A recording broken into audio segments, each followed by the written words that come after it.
कहानी की शुरुआत होती है एक लड़के और लड़की से जो कई दिनों से समंदर में एक छोटी सी लाइफ बोट में बह रहे थे। लड़की बहुत डरी हुई थी और परेशान भी, लेकिन लड़का खुश था। उसकी आंखों में उम्मीद थी, क्योंकि वो उस लड़की को देखते ही उसके प्यार में पड़ गया था। उसे लगा किस्मत ने उसे एक मौका दिया है उस लड़की के साथ रहने का। तभी उन्होंने दूर बहुत एक छोटा सा आइलैंड देखा। लड़की ने वो आइलैंड देखा और जल्दी से लड़के से कहा कि बोट को किनारे की तरफ ले चलो। लेकिन लड़का बहुत थका हुआ था और वो भूख से बेहाल था। उसकी ताकत खत्म हो चुकी थी। खुशकिस्मती से सही वक्त पे हवा चलने लगी और बोट को धक्का दिया। बोट सीधा किनारे तक पहुंच गई। जैसे ही एम्मालिनी किनारे पे पहुंची, वो इतनी भूखी थी कि लगभग गिर ही गई। उसकी आंखें बंद होने लगी। वो कुछ भी खाने की चीज ढूंढने के लिए भागने लगी। उसी वक्त डीन बस एक चीज चाहता था, नहाना। वो 3 दिन से पानी में बह रहा था। उसका पूरा बदन पसीने और मिट्टी से भरा हुआ था। ये छोटा आइलैंड उसके लिए जन्नत जैसा था। यहाँ बहुत सारी चीजें थीं। एक गर्म पानी का झरना भी था जो जमीन से निकलता था। डीन ने एमालिनी को बुलाया। वो चाहता था कि वो भी पानी में आए। सिर्फ एक हफ्ते पहले ये दोनों एक दूसरे को जानते तक नहीं थे। वो बिल्कुल अलग जिंदगी जीते थे। एम्मालिनी एक अमीर घर से थी। उसका दिल अच्छा था और सब उसे पसंद करते थे। लेकिन वो कभी प्यार में नहीं पड़ी थी। उसकी फ्रेंड्स उसे प्यार की कहानियां सुनाती थीं जो उसके दिल को छू जाती थीं। उसे भी प्यार करना था। इस ग्रेजुएशन ट्रिप पे उसने सोचा है कि वो अब अपनी सिंगल लाइफ खत्म करेगी। एम्मालिनी इस ट्रिप के लिए बहुत एक्साइटेड थी, लेकिन डीन को यह सब बेकार लग रहा था। उसे बहुत सारे स्कूल से निकाल दिया गया था क्योंकि वो बहुत जिद्दी था। वो किसी की नहीं सुनता था। वो बस अपनी बोरिंग जिंदगी से भागना चाहता था। उस रात सबने यार्ड पे पार्टी की। एम्मालिनी की बेस्ट फ्रेंड ने उसे हौसला दिया और कहा, किसी लड़के से बात करो, अपने लिए प्यार ढूंढो। लेकिन एम्मालिनी हिम्मत नहीं जुटा पाई। वो चुपचाप एक कोने में खड़ी रही। अचानक पुलिस आ गई, बिना बताए। सब डर गए और घबरा गए। सारी भगदड़ में किसी ने गलती से एम्मालिनी को धक्का दे दिया और वो पानी में गिर गई। डीन ने देखा कि कोई पानी में गिर गया है। डीन तुरंत पानी में कूद गया और उसे एक छोटी रेस्क्यू बोट पे खींचा। उसने उसे बचा लिया। एम्मालिनी समझ पाती इससे पहले डीन ने बोट की रस्सी काट दी। वो नहीं चाहता था पुलिस उसे घर ले जाए, तो उसने इंतजार करने का सोचा। लेकिन तभी अचानक भारी बारिश होने लगी और तेज आंधी आने लगी। पुलिस चली गई और याट भी दूर चला गया। दोनों ने याट को पकड़ने की कोशिश की और जोर जोर से चिल्लाए। लेकिन फिर उन्होंने एक शॉकिंग चीज देखी। छोटी बोट में इंजन ही नहीं था। वो अब समंदर के बीच में फंस गए थे। दूसरी तरफ ट्रिप खत्म हुई। स्कूल ने सबका नाम चेक किया और उन्हें पता चला 2 स्टूडेंट्स मिसिंग हैं। उन्हें ढूंढना बहुत मुश्किल था। खुशकिस्मती से एम्मालिनी और डीन एक आइलैंड पे पहुंच गए। आइलैंड देखने के बाद उन्होंने देखा यहाँ बहुत सारी चीजें हैं। एम्मालिनी को कुछ सफ़ेद बेरीज मिली जो देखने में बहुत सुंदर लग रही थीं। वो उन्हें खाने वाली थी, लेकिन डीन ने उसे रोक लिया और समझाया कि जो फल सुंदर दिखते हैं वो अक्सर जहरीले होते हैं। सिर्फ जामुनी और नीली बेरीज खाने के लिए ठीक है। एम्मालिनी समझ नहीं पाई, लेकिन उसने फ्रूट नीचे रख दिया। उसके पेट में भूख का दर्द अब बहुत ज्यादा हो रहा था। कुछ और घंटे चलने के बाद उन्होंने समंदर की तरफ देखा। लहरें किनारे से टकरा रही थीं और आसमान में अंधेरा हो रहा था। उनके दिलों में डर आने लगा। उन्होंने बोट पे वापस जाने का सोच लिया। पहाड़ से नीचे आते हुए डीन को एक गुफा मिली। वो बहुत अंधेरी और डरावनी लग रही थी। डीन ने सोचा वो वहां आंधी से बच सकते हैं, लेकिन एम्मालिनी ने तुरंत मना कर दिया। वो सिर्फ महंगी होटल्स में रुकी थी। वो ऐसी किसी जगह पे नहीं रह सकती थी। उसने अभी ये कहा ही था कि तभी अचानक बहुत सारे चमगादड़ गुफा से उड़ के निकले। दोनों बहुत डर गए। इस वजह से वो और भी ज्यादा आइलैंड से भागना चाहते थे। लेकिन जब वो बीच पे पहुंचे, उनकी बोट गायब थी। हवा उसे उड़ा ले गई थी। बड़ी खाली बीच पे खड़े होकर एम्मालिनी रोने लगी। डीन का खुश मूड भी जाने लगा। सूरज ढलने लगा और अंधेरा छाने लगा। कोई बोट नजर नहीं आ रही थी। उनके पास कोई रास्ता नहीं था। उन्हें कुछ खाने की चीज ढूंढनी थी और इसे एक चैलेंज की तरह देखना था। डीन ने आग जलाने की बहुत कोशिश की। उसने पूरी ताकत लगाई। उनके आसपास सब कुछ शांत था। एम्मालिनी ने अपना फोन निकाला। बैटरी बहुत कम बची थी और उसे चिंता होने लगी। इस जगह पे सिग्नल भी नहीं था। वो ठंडी भी थी और भूखी भी। डीन ने अपनी जैकेट उतारी और वो एम्मालिनी को दे दी। वो एक अच्छा लड़का था। कुछ देर के बाद जब वो आराम कर रहे थे, तभी अचानक एम्मालिनी को एक आवाज सुनाई दी। वो बहुत अजीब आवाज थी जो पहाड़ों के अंदर गहराई से आ रही थी। वो इतनी डर गई कि वो पूरी रात सो नहीं पाई। अगली दोपहर डीन जागा। उसने आंखें खोली और उसकी ताकत वापस आ गई थी। लेकिन उसने इधर उधर देखा तो एम्मालिनी कहीं नहीं थी। वो घबरा गया और बीच पे गया। उसने एम्मालिनी को देखा जो लकड़ियों से रेत में SOS सिग्नल बना रही थी। उसका फोन बंद हो गया था। अगर उन्होंने जल्दी कोई रास्ता नहीं निकाला तो उन्हें बस मौत का इंतजार करना होगा। डीन पूरी तरह जाग गया। उसने कपड़े उतारे और समंदर में कूद गया। वो स्विम करने लगा। ये जगह उन छोटे पूल से बहुत बेटर थी। इस वक्त स्कूल और उनकी फैमिलीज ने पुलिस को सब बता दिया था। वो सोचते थे दोनों समंदर में गिर गए और मर गए, तो उन्होंने पास की बीचेस में देखना शुरू कर दिया, लेकिन इससे कोई रिजल्ट नहीं मिला। उसी वक्त एम्मा लेनी फ्रेश पानी ढूंढ रही थी। वो उन गर्म पानी के तालाब पे वापस गई जो उन्होंने एक दिन पहले देखे थे, लेकिन उसे लगा जैसे कोई उसे देख रहा है। ये फीलिंग बहुत अजीब और डरावनी थी, तो वो जल्दी से डीन के पास वापस भाग आई। कहते हैं जब मर्द और औरत साथ में काम करते हैं तो काम आसान हो जाता है। डीन को लकड़ी के साथ काम करने की कुछ स्किल्स थीं। उसने सिर्फ अपने हाथों से एक छोटा शेल्टर बनाना शुरू किया। वो बहुत छोटा था, लेकिन वो उन्हें धूप और बारिश से बचा सकता था। बाद में डीन को कुछ जंगली नारियल मिले। दोनों ने अंदर का मीठा हिस्सा खाया और इससे उनका मूड बहुत अच्छा हो गया। नारियल के साथ उन्हें जंगली केले भी मिले। ये फ्रूट्स उन्हें अभी के लिए जिंदा रखने के लिए काफ़ी थे। कहते हैं जब पेट भर जाता है तो दिमाग दूसरी चीज़ें सोचना शुरू करता है, और डीन भी अलग नहीं था। एमिलिनी को देखता रहा था, उसके खूबसूरत बदन को देखता रहा था। उसे लगा ये मौका वेस्ट नहीं करना चाहिए। उसने उसे अपने साथ स्विम करने को कहा, लेकिन ये उसके दिमाग को शांत करने के लिए काफ़ी नहीं था। उसने एमिलिनी को अपने फीलिंग्स के बारे में बताने का सोच लिया। वो झरने के नीचे नहा रही थी। डीन पास में खड़ा था और उसे ध्यान से देखता रहा। उसके दिमाग में एक अजीब आइडिया आया। वो उसके साथ एक बच्चा चाहता था और अपनी खुद की दुनिया बनाना चाहता था। ज़्यादातर लोग जो आइलैंड पे फंस जाते हैं वो बहुत उदास हो जाते हैं, लेकिन डीन बिल्कुल उल्टा महसूस कर रहा था। चारों तरफ खूबसूरत नज़ारे थे और उसके पास एक खूबसूरत लड़की थी। ये वही ज़िंदगी थी जिसके बारे में वो सिर्फ सपने देख सकता था। एमिलिनी के पेरेंट्स ने उसे ढूंढने में बहुत पैसा खर्च किया था।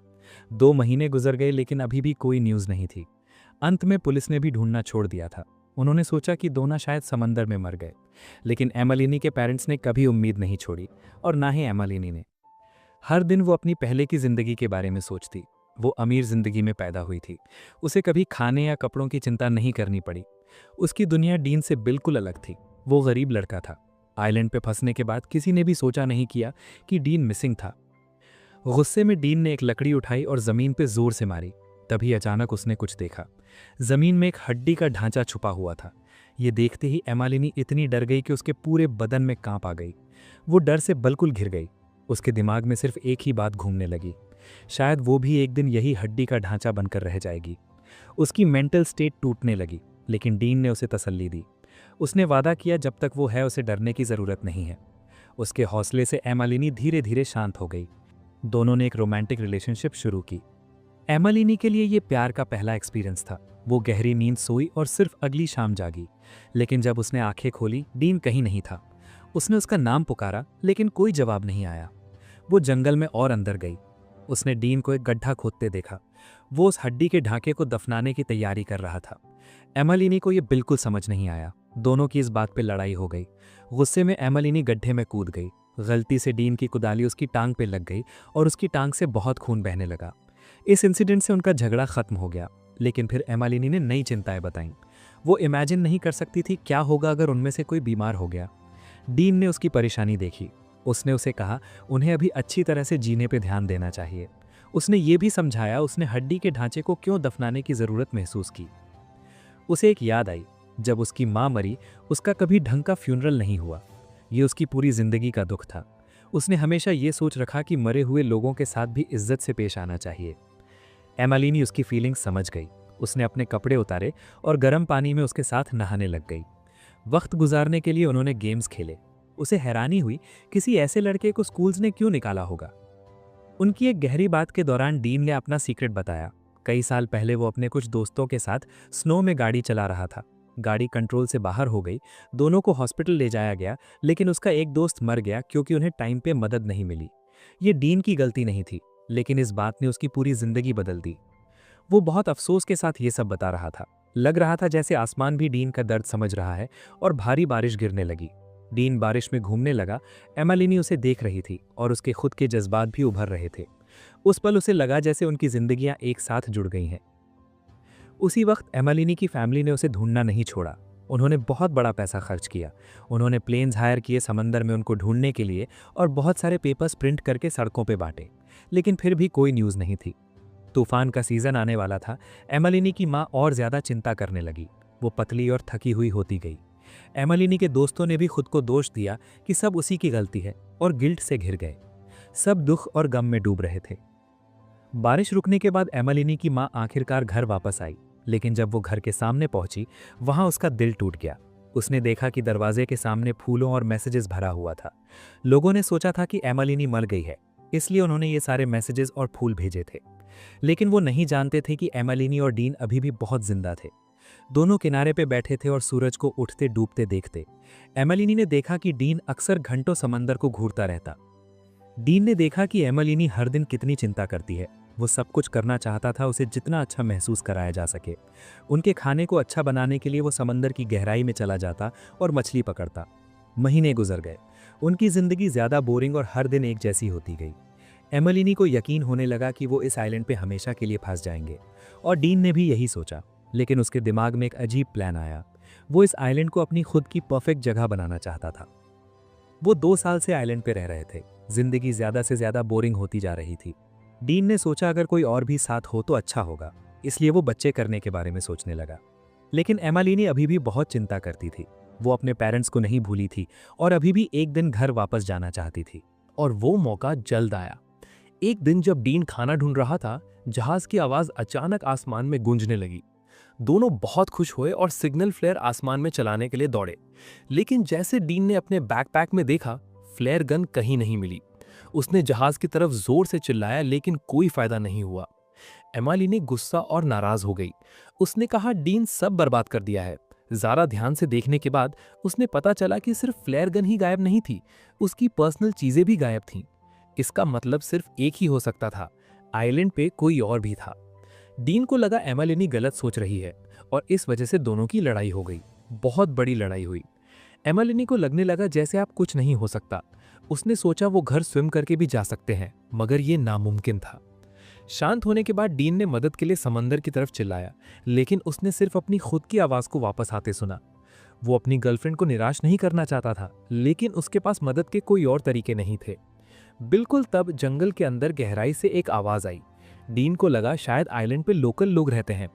हिम्मत जोड़कर वो अंदर गया, लेकिन उनको झटका लगा। एक काली जंगली बिल्ली सामने खड़ी थी।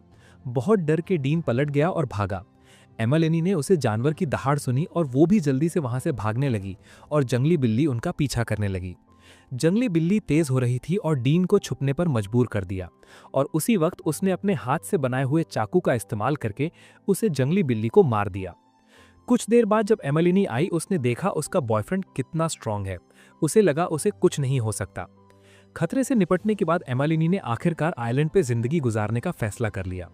उसने और डीन ने एक मजबूत लकड़ी का घर बनाया और लंबे वक्त तक जिंदा रहने के प्लान्स बनाए। उसी वक्त उनके स्कूल फ्रेंड्स ने एक्सेप्ट कर लिया था कि डीन और एमिलिनी चले गए हैं। सिर्फ उनके पेरेंट्स कभी कभी उनके खाली कमरों में बैठते और चुपचाप सोचते रहते। अपने बच्चे को खोने का दर्द कभी नहीं जाता। अंत में सबको रियलिटी एक्सेप्ट करनी पड़ी। डीन और एमिलिनी उसी आइलैंड पर अब अच्छे से रहने लगे। जब मौसम अच्छा होता वो समंदर के पास मछली पकड़ते, जब खराब होता वो अपने छोटे घर में महफूज रहते। एक दिन जब वो खाना स्टोर करने का तरीका सोच रहे थे, एक बंदर वहां आ गया। वो उनकी खोई हुई सिग्नल फ्लेयर गन पकड़े हुए था। डीन ने सोचा कि अब वो जिंदा रह सकते हैं। वो दोनों खुश हुए और बंदर के साथ लड़ने लगे। कुछ देर के बाद उन्होंने गन वापस ले ली, लेकिन जब एमिलिनी ने फ्लेयर गन को हाथ में लिया, उसने गलती से एक फ्लेयर आसमान में चला दी। अब सिर्फ एक फ्लेयर बची थी और कोई रेस्क्यू का साइन नहीं था उनके पास। जब एक शॉट जाया हो गई, उनकी उम्मीद पूरी तरह टूट गई। जब एमिलिनी दूसरी और आखिरी फ्लेयर चलाने की तैयारी कर रही थी, डीन ने उसे रोका। उसने कहा यह बेवकूफ़ी है, बिना सोचे कुछ मत करो। इस बात पर दोनों की लड़ाई हो गई। डीन मायूस होकर नदी पे मछली पकड़ने चला गया। जब एमिलिनी गुस्सा ठंडा हुआ तो उसको समझ आया कि उसने सब उसकी गलती थी, इसलिए उसने माफ़ी मांगी। उसने डीन को सॉरी बोला। लेकिन हैरानी की बात यह थी कि पहले चलाया गया फ्लेयर काम कर गया था और जहाज़ की आवाज़ आसमान में सुनाई दे रही थी। दोनों खुशी से बीच पे दौड़े। उन्होंने वो फ्लेयर आसमान में चलाई और इस बार जहाज में बैठे लोगों ने उन्हें किनारे पे देखा। 2 साल बाद एमिलिनी और डीन को आखिरकार बचा लिया गया। उनकी फैमिली और फ्रेंड्स उनका इंतजार कर रहे थे। न्यूज़ वाले भी एयरपोर्ट पे इकट्ठे हुए थे। दोनों हाथ पकड़े अपनी फैमिलीज की तरफ चले। लेकिन फिर कुछ हुआ। एमिलिनी अपने माँ बाप को जोर से गले लगाया और उस पल उसके और डीन के बीच का कनेक्शन टूट गया। डीन ने पलट के एमिलिनी को देखा। उसकी आंखों में उदासी और अफसोस था, लेकिन उसने कभी पलट के नहीं देखा। वो अपनी अलग अलग जिंदगियों में वापस चले गए। वो दोनों पहले एक दूसरे को नहीं जानते थे और आइलैंड पे जितना कुछ भी हुआ वो सब एक ख्वाब की तरह लग रहा था। लेकिन डीन एमिलिनी के बारे में सोचना बंद नहीं कर पाया। कुछ दिनों के बाद एक रात डीन चुपके से उसकी खिड़की पे गया। उसे लगा कि वो फिर से सब कुछ कर सकते हैं जैसा वो आइलैंड पर रहते थे। लेकिन एमिलिनी ने उसके साथ बहुत अजीब तरीके से बात की, जैसे कि वो उसको जानती भी ना हो। कुछ दिनों के बाद एमिलिनी के माँ बाप ने उसके लिए एक बर्थडे पार्टी दी और उसे गिफ्ट में एक घर दिया। इस बीच एमिलिनी वही मशहूर लड़की बनी रही और उसके बहुत दोस्त थे, जबकि डीन अभी भी वही लड़का था जिसे कोई जानता तक नहीं था, जो वो लड़का जो स्कूल में बहुत मुश्किल होती थी। स्कूल में कभी कभी उनकी आंखें मिलती, लेकिन दोनों में से किसी ने एक शब्द भी नहीं बोला। कुछ दिनों के बाद स्कूल खत्म हुआ और स्कूल का आखिरी दिन आया जिस पर सब डांस करते हैं। उस दिन एमिलिनी एक खूबसूरत ड्रेस पहन के आई, मगर दूसरी तरफ डीन घर पे अकेली बैठकर सोच रहा था कि उसके साथ कोई डांस नहीं करना चाहता। डीन के बाप ने अपने बेटे का अजीब सा उदास चेहरा देखा और उसने अपना पुराना सूट डीन को दिया और उसे कहा कि उसको जरूर डांस पर जाना चाहिए। ये सब सुन के डीन ने हिम्मत कर ली। बाहर बारिश हो रही थी। बिना बारिश की परवाह किए डीन स्कूल चला गया जहाँ पे डांस होना था। और उसी वक्त जब एमिलिनी ने उसका चेहरा देखा, वो अपने आप को रोक नहीं पाई। उसकी आंखों में आंसू आ गए। दोनों बारिश में एक बार फिर से मिल गए। डीन ने एक रिंग तैयार रखी थी जो उसने इनको पहना दी। उसी वक्त डीन ने एमिलिनी से डांस करने को कहा और वो फिर से एक साथ आ गए। और इसी के साथ मूवी यहाँ पर खत्म हो जाती है। वीडियो पसंद आई तो लाइक कर देना, चैनल को सब्सक्राइब कर लेना। मिलते हैं अगली वीडियो में।